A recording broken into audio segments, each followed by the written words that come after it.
You know, in the last 4 weeks, we have been working through a series that we've called Heroes and Zeros. And we always say to be a hero, you've got to have a villain in there. Moses had Pharaoh, and Moses was a reluctant shepherd who led a nation to freedom.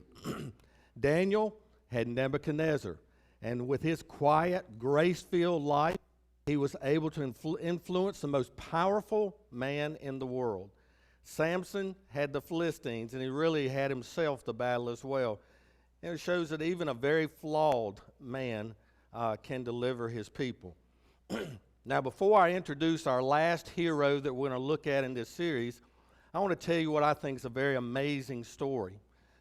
During the Nazi occupation of Poland, there was a woman, during World War II, there was a woman who worked beforehand as one of the, worked for the welfare system, worked for the social system. She helped with feeding the poor and all of that in Warsaw. When the Nazis came in, it became a very cruel place to live.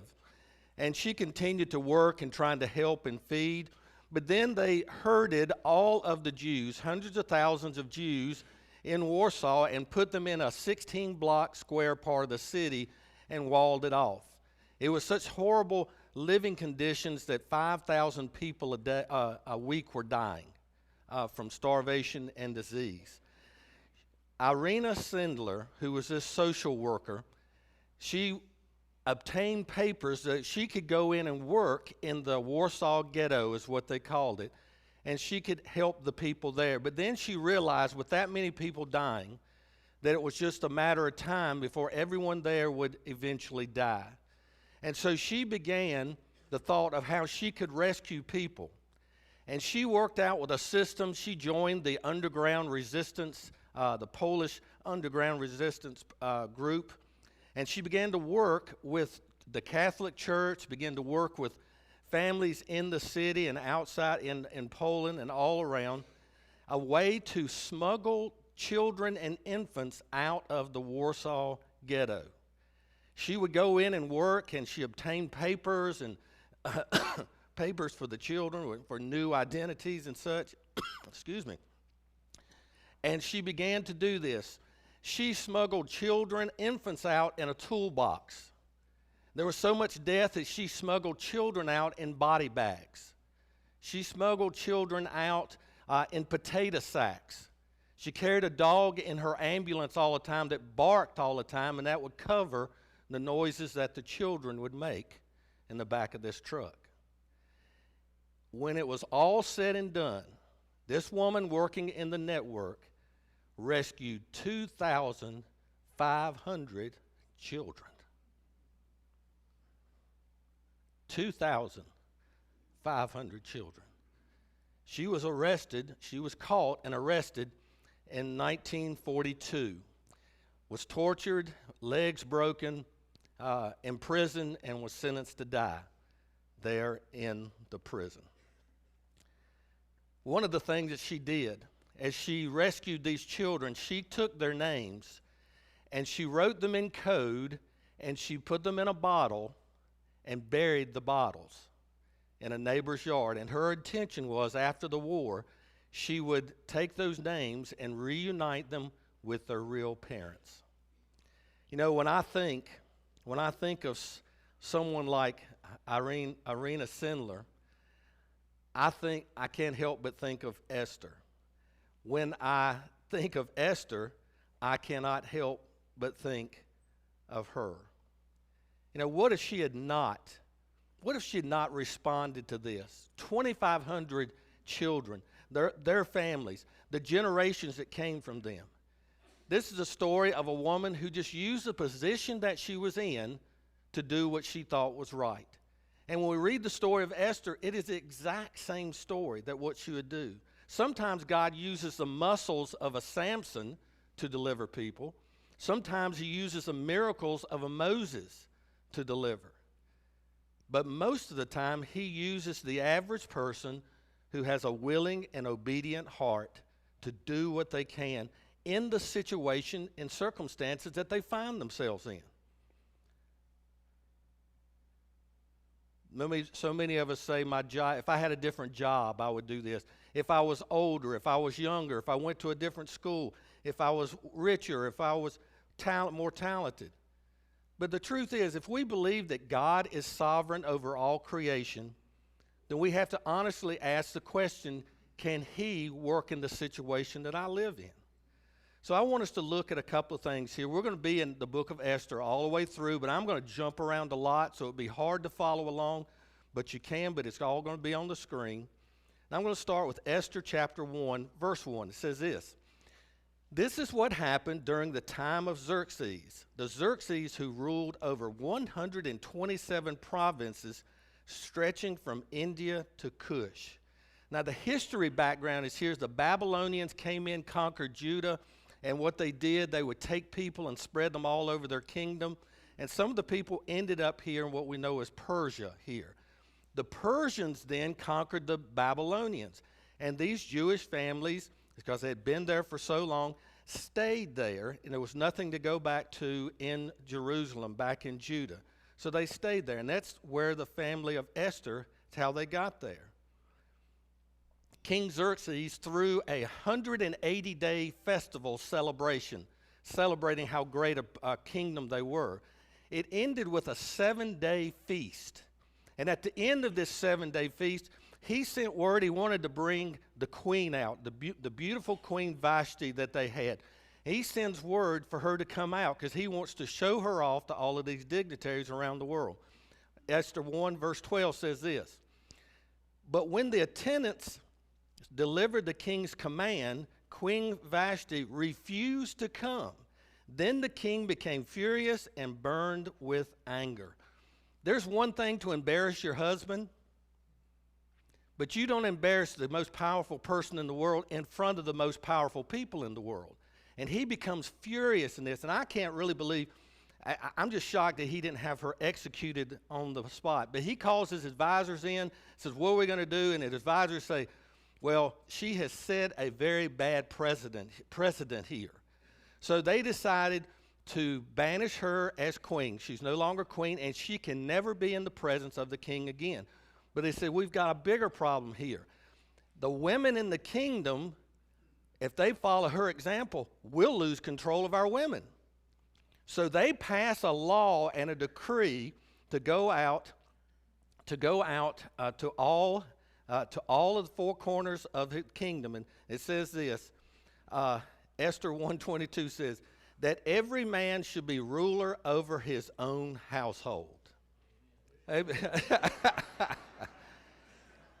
Jerry Rogerson, if we can get you his address. I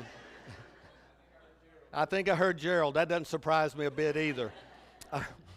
But anyway, don't kill the messenger. This was so important to them. They said, we don't want to lose control of our women here. And so they say, they make this decree, and then they come up with the idea that says, we're going to choose a new queen. So they said, let's find the most beautiful women in the kingdom, and they're all brought to the city, Susa, and they come there, and then they go through all of these beauty treatments.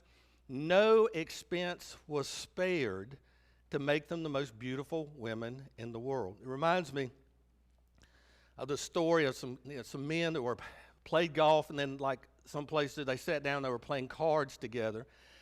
And they're playing cards, and on the table the phone rings, and man answers his phone. He says, hello, and she says, she says, honey, I found a dress for the wedding. It's the most expensive dress I've ever considered buying. It's $800.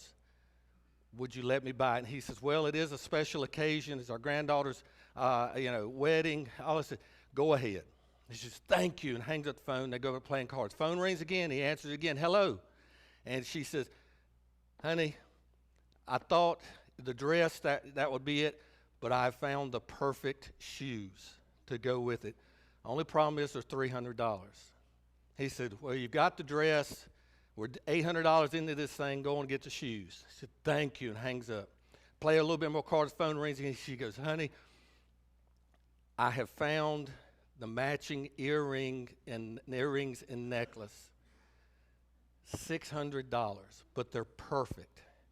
He says, why stop now? Let's just go on, get it. You know, once in a lifetime occasion, do it. She said, thank you so much. I won't call back anymore.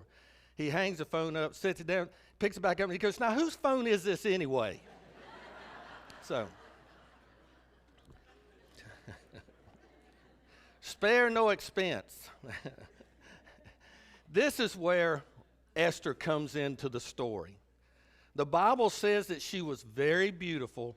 She went through this year of the beauty treatments. They have a choosing, and King Xerxes chooses Esther to be his new queen. And it says, if we go back and you read these stories, that he and all the people were very impressed with her. Now, if we look a little bit at the history and get a little deeper into her story, Esther was an orphan. Her parents died, and she went to live and was raised by her cousin, a man named Mordecai. He remained a very influential person in her life, even after she became queen of Persia. And so he had counseled her, do not reveal to anyone that you are a Jew. Because as you know, in many times through history and many places, there's been a hatred towards the Jews, a prejudice towards the Jews. And he counseled her, do not let anyone know that you're a Jew. It'll be trouble for you. Another key part of the story is that we've got Esther. She's a great person. We've got Mordecai. He's a great man.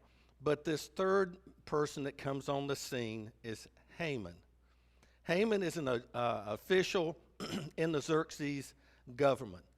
And he turns out to be a very bad person, very ambitious person, wants to be advanced.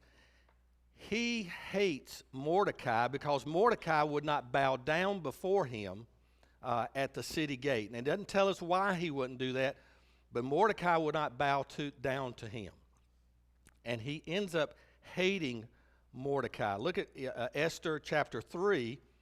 Look at verse 5 and 6. When Haman saw that Mordecai would not kneel down or pay him honor, he was enraged. Yet having learned who Mordecai's people were, he scorned the idea of killing only Mordecai. Instead, Haman looked for a way to destroy all Mordecai's people, the Jews, throughout the whole kingdom of Xerxes. And the only way that you can categorize this is just hatred. Pure, evil hatred. That you would dislike one person so much that you would kill a whole race of people. We've seen just this week, we're reminded that that kind of hatred lives in this world. Of what happened in Minneapolis and some of the writings of this person. He hated everybody. And he just listed all the people he hated. And we see that face of evil. That's the kind of person that Haman is. So to accomplish his task, he can't just go out and kill people. He tricks the king into signing an order, a decree to execute this group of people who he convinces the king are out to kill him. So the king says, yeah, take the money you need, take the people you need, and make a day that you're going to rid our country, our kingdom of these people. He does not realize, the king does not realize that he is actually signing the death warrant for Mordecai, who he likes, and his own queen, Esther. Mordecai goes to Esther, sends word to Esther, and asks her, will you go to the king and appeal to him? And Esther sends a message back and says, I can't do that. You cannot go into the presence of the king unless you're called for. If it does not please him that you're there, he will execute you. That was just the law of the Persians to do that. And this is what Mordecai gives one of the best challenges in the Bible. He says this in Esther 4:14. For if you remain silent at this time, relief and deliverance for the Jews will arise from another place. You know, he's saying in the whole grand scheme of things, no one's going to wipe them off the face of the earth. He says, somebody will deliver them, but you and your father's family will perish, and that's including Mordecai. And who knows but that you have come to royal position for such a time as this. It's one of the best lines in the entire Bible. For such a time as this. Mordecai reminds her that you're not queen by chance and not just because of beauty, but you're there because God placed you in this position. There's a reason you're there. And look, for us, the challenge with us is this. If you believe God is a creator and he is a sustainer of all things and that he's able to do wonderful and great things and bring good out of bad situations, then you've got to consider that God may have you in the position that you're in and he's going to use you there. There's no too bad a place. There's no too good a place that God can't use you. Where you may be in that cubicle at work for this very reason, that God's going to use you in a place that only you can do. If you're in school, don't wait till you're out of school to say, I'm going to do things for God. You're sitting in a doctor's office. You may be the one that God is calling to do something sitting in a doctor's office, in a hospital, walking down a hallway. You cannot name a situation or a circumstance or place that God is not looking to use you. God is sovereign. But knowing all of this is only half of the battle. We must act on what we know. Courage requires obedience. Mordecai's challenge resonates with Esther, and she answers back with this in Esther 4:16. Go, gather together all the Jews who are in Susa and fast for me. Do not eat or drink for 3 days, night or day. I and my maids will fast as you do. When this is done, I will go to the king, even though it is against the law. And if I perish, I perish.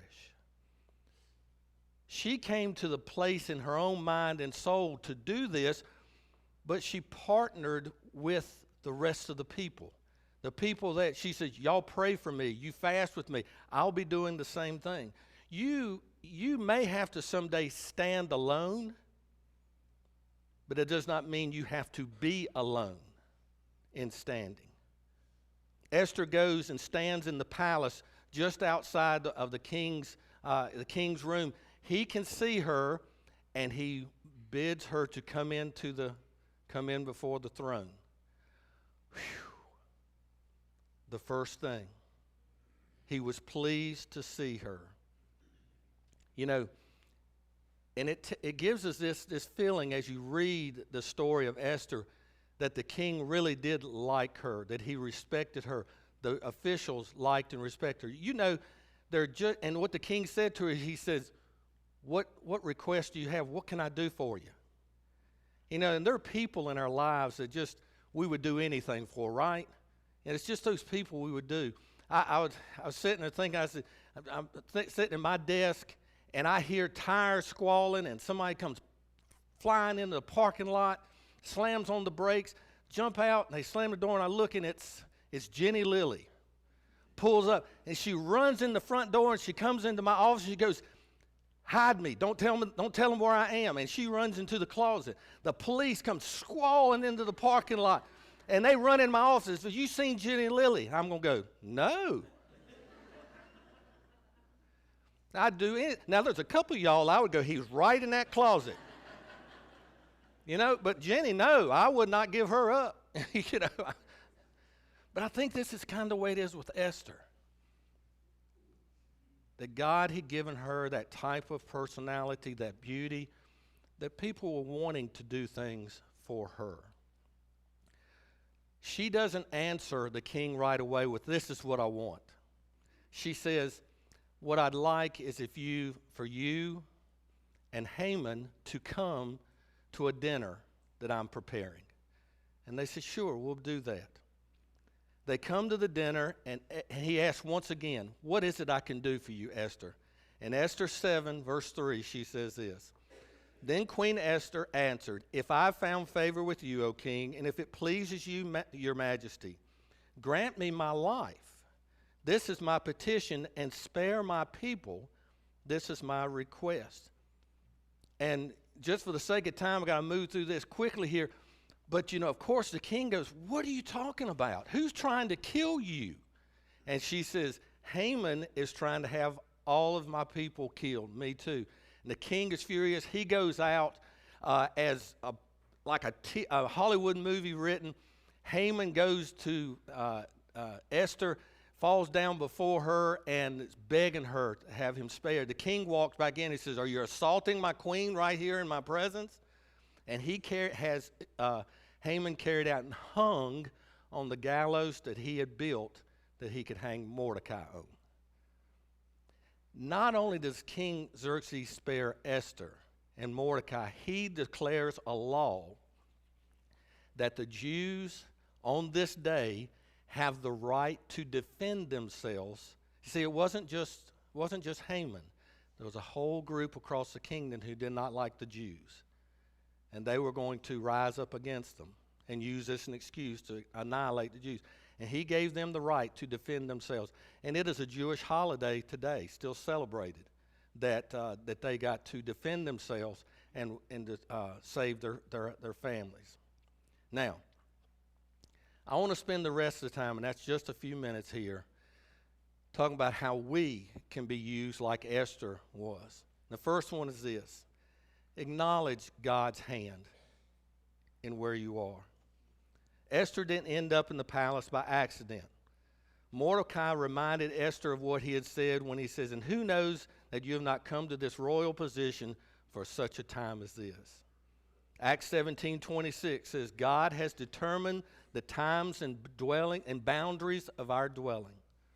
Acknowledge that God can have a hand, that he does have a hand in our everyday lives and placing us, using us wherever we are.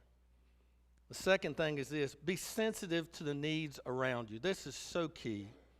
Esther listened to Mordecai, saw the danger facing her people, and said, "I will try. If I perish, I perish." I said I want to mention a little something about the song that was sung, what's behind that song that Jackie brought for us. This isn't about the writing of that song, but the story of why it was sung here. Joyce Coltrane's funeral was this week. Joyce, several years ago, thought she was having a stroke, and they took her to the hospital in Greenville. And there in a room, Jimmy said the lights were very low, and the doctor came in, and he was doing, if you've ever been in those situations, they're doing all of the tests to determine whether you've had a stroke. He said, "Squeeze my hand, pull against me, sip water, see if you can swallow." And going through all of that, he said that this doctor began to sing to Joyce. And she sang, "Just a closer walk with thee." And Jimmy said that light that was just coming into that room and hitting that white lab coat, he said, she looked like an angel singing to my wife. And he was so impressed that he hunted her down in the hospital in the next couple of days, and she actually came back and sang to Joyce again. Now, there's a doctor who did her job and could have walked out of the room, and nobody could say a thing. She did her job. But she was a person who said, "I can do more." And she brought a peace that will never be forgotten to that family. And you and I can do that in our jobs, no matter what it is. We can go that little extra step. We can do those things. We can use the gifts, the time, the position we have to bring comfort and peace and a light to a very dark world. We can bring comfort, not just make ourselves comfortable. And the third one I'll mention is this: be willing to take risk. Take risk for what is right. Esther 4:16, "If I perish, I perish." Matthew 16:25, "Whoever loses his life for Christ will find it." Corrie ten Boom, another brave woman during World War II, she said this. She said, "Never be afraid to trust an unknown future to a known God." speaking the truth, defending the weak, or standing for Christ, it's going to cost us something. It may be time, it may be money, it may be aggravation, it may be investment of all those things on our part. But it'll never, ever be wasted. Well, I kind of want to wrap things up here. Esther's story is not just history, it's a challenge. It's a challenge to us, for us to place our lives in a place that can be used, whether it's in the most powerful person's palace, or it could be a place of unknown at work. It could be anywhere. That's our challenge. I mentioned that there was more to Irena Sendler's story, and I'd like to finish that up for you. When I left it with you, she was in prison. She was ordered to be executed, but members of the underground Polish resistance bribed one of the Nazi officials, and they got her out of prison, and she hid out for the rest of the war. After the war, because Poland then became a communist-controlled country, her story was not told. And actually, she was still persecuted under the communist regime. So very few people knew her story. That was until a group of high school students in Kansas at Uniontown High School were doing a history project for a statewide competition, and they came upon this story. And they did more and more research, and they wrote a play called Life in a Jar, going back to where she hid the names of the children in a jar. They wrote a play. They won the Kansas State competition for history. The story went viral, went on all the major networks, and something began to happen. Children who were then adults said, I know that woman. She's the woman who saved us from the ghetto. And they began to reach out and contact her and tell her their story. And we're able to say thank you. Other things began to happen. She received all kinds of awards. She became an honorary citizen of Israel. She was a candidate for the Nobel Peace Prize in 2007. When she received all of this notoriety, the one thing that she said was she would not take credit. She only credited the network. And she said this, I'll always regret that I couldn't do more. Irena Sendler passed away at 98 years old in 2008. She didn't do it for notoriety, but our reward awaits when we place our lives in God's hands to be used by Him. And who knows that you are not in the position today, tomorrow, to do for God what generations to come will praise God for.